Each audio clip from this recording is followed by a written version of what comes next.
جی بالکل، district centre police عزیز آباد police کی خفیہ اطلاع پر کارروائی، گٹکے کا کارخانہ چلانے میں ملوث ایک ملزم گرفتار۔ S S P district central جناب S S P district central کی گٹکا ماوا فروش کے خلاف انٹیلیجنس بیس کریک ڈاؤن کی ہدایت پر عزیز آباد پولیس کا ایکشن جاری۔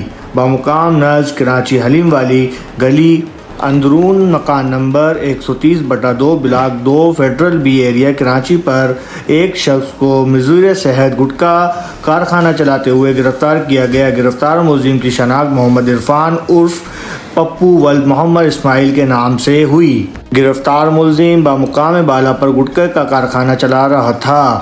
برآمدی میں 155 پڑیا گٹکا تیار شدہ، 18 عدد زعفرانی پتی، 1 عدد نجمہ زردہ پتی، 1 عدد زعفرانی جیلانی پان مسالہ، 1 عدد ملائی پیکٹ تمباکو، 2 عدد کھلا ہوا 36 پیس، 9 عدد انصاف برنی تمباکو، رسوا 3 پیکٹ ڈبہ، 8 تھیلی تمباکو اور دیگر گٹکے کا سامان جس میں گٹکے کی پلاسٹک اور چھالیاں بھی شامل ہے۔ گرفتار شدہ بالا ملزم کا سابقہ کرمنل ریکارڈ چیک کیا جا رہا ہے۔ گرفتار ملزم کے خلاف مقدمہ الزام نمبر 365/2000-4568/1 گٹکا ماوا ایکٹ کے تحت مقدمہ درج کر لیا گیا ہے۔ ترجمان S S P district central, رپورٹر Shehryar Ali Gori, K6 city news.